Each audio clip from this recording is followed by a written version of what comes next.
Thanks for joining me this morning. It's Veterans Day 2019. If you're a veteran, thank you for your service. I really appreciate it. I was in the Air Force from 1981 to 1985, so it was the Cold War. I spent most of my 4 years in Grand Forks, North Dakota at the Grand Forks Air Force Base. Nice thing about North Dakota is they say there's a girl behind every tree, but unfortunately there's only one tree. So that's the joke that we used to tell in North Dakota. True, but unfortunate.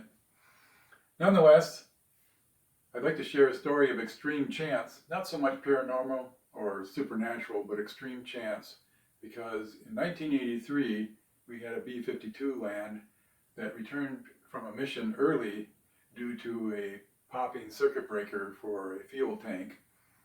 We parked the aircraft, and Bob Gray, who was in charge of that aircraft, went out to orchestrate the maintenance. He had 2 people from Field Cell and I believe an instrument man out there working on this problem. He was waiting to refuel the aircraft.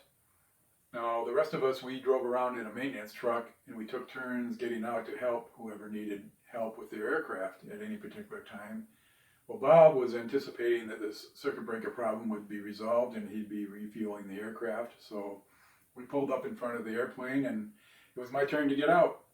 I got my tools together and went out to help Bob prepare to refuel this aircraft when Mike McDonald, another airman, volunteered to go in my place. He simply stood up and said, "I'll take this one."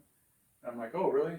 Okay." Well, it was cold out and I didn't mind sitting in the truck, and I knew that Bob and Mike were somewhat friends and they probably wanted to hang out, so I reasoned that was his motivation. He just wanted to go hang out with Bob and do something. Maybe he was bored in the truck, I don't know. Nonetheless, he took my place and he got out, went to help Bob do whatever Bob was doing.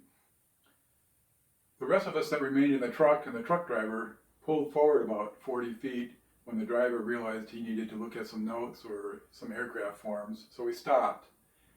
Shortly after that, a call came over the radio that a B-52 had exploded right at the spot we were in.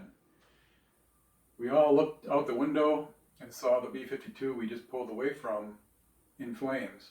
The truck driver threw it in drive and he made a big loop, came back around so we could see the scene from the front window and decide how we could help or what we needed to do to move other aircraft out of the way so they didn't catch fire too.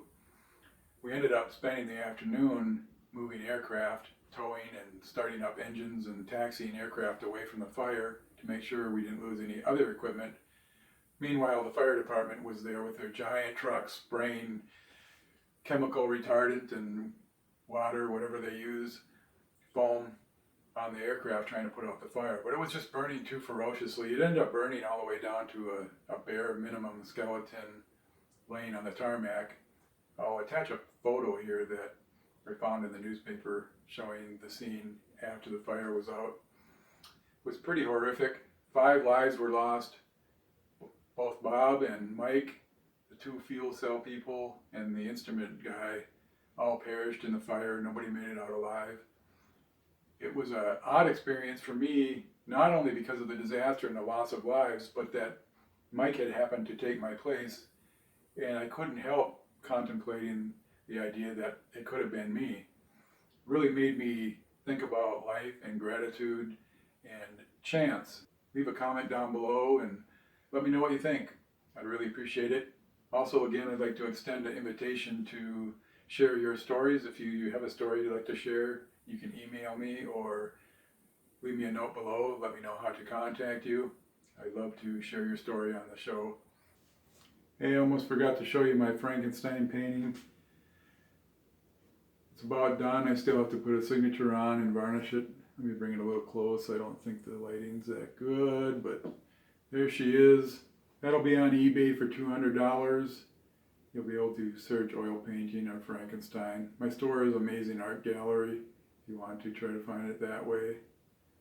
I'll put sold in the notes below when it's sold. That's about it for today. Have a great day, and of course, always be thankful and be safe.